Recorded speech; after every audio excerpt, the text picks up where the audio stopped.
ক্রীড়াই শক্তি, ক্রীড়াই বল, মাদক ছেড়ে খেলতে চল।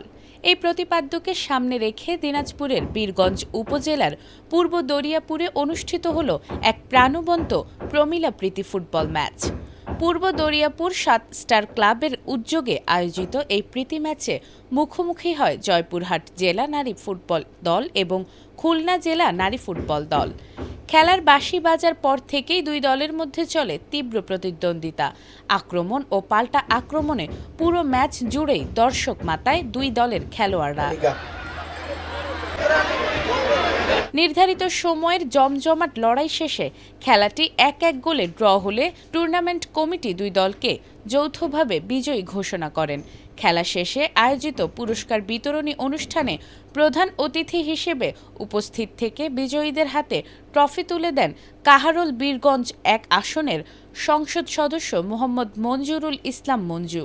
৬ নম্বর নিজপাড়া ইউনিয়ন পরিষদের চেয়ারম্যান আনিসুর রহমান আনিসের সভাপতিত্বে অনুষ্ঠানে বিএনপি ও এর অঙ্গ সংগঠনের নেতৃত্ববৃন্দসহ স্থানীয় গণ্যমান্য ব্যক্তিবর্গ উপস্থিত ছিলেন।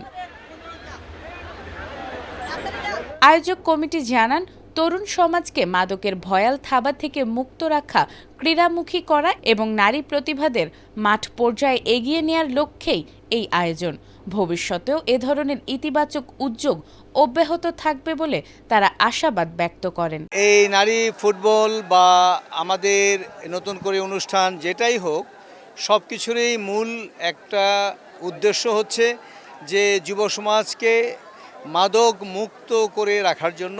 আমাদের মাদকের যে ছোবল আমাদের সমাজে রন্ধ্রে রন্ধ্রে প্রবেশ করেছে, সেখান থেকে বেরিয়ে আসার জন্য যে পদ্ধতিগুলো আমাদের সামনে এখন উপস্থাপন করা হচ্ছে, তার মধ্যে একটা হলো যে সংস্কৃতি এবং স্পোর্টস খেলাধুলার মাধ্যমে আমরা অনেকটা আমাদের যুব সমাজকে মাদকের যে ভয়াল ছোবা থেকে আমরা হয়তো দূরে রাখতে পারবো।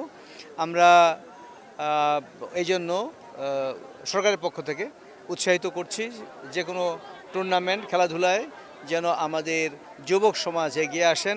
এখানে সরকারের একার পক্ষে এই টুর্নামেন্টগুলো বা এই ক্রীড়া এবং সংস্কৃতিকে সারা বাংলাদেশে ছড়িয়ে দেওয়ার জন্য একা সরকারের পক্ষে সম্ভব নয়।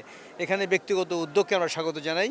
সেই হিসাবে তারই ধারাবাহিকতায় 7 স্টার ক্লাব আয়োজিত আজকে এই টুর্নামেন্টে আমি সাফল্য কামনা করছি এবং সেই সাথে ধন্যবাদ জানাচ্ছি তাদেরকে। অলরেডি রেজিস্ট্রেশন শুরু হয়ে গেছে। আজকে আমাদের উপজেলার এটা মিটিং ছিল, সেই মিটিংয়ে এই নতুন করে আমাদের রেজিস্ট্রেশনের বিষয়ে আলোচনা হয়েছে। আমাদের অনেক ইউনিয়ন থেকে রেজিস্ট্রেশন হয়ে গেছে।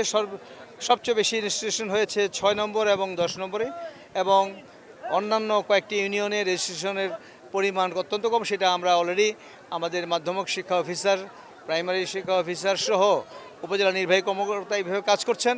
আমার বিশ্বাস যে এটা আগামী কয়েকদিনের মধ্যে রেজিস্ট্রেশন ব্যাপক আকারে এটা বেড়ে যাবে, এই নাম্বার অফ রেজিস্ট্রেশন সংখ্যা। আমার বিশ্বাস এটা একটা ভালো আমাদের উদ্যোগ এবং এই উদ্যোগটা এখানে সাফল্যমণ্ডিত হোক, এটা আমরা কামনা করি। আমার বিশ্বাস এটা হবে ইনশাআল্লাহ।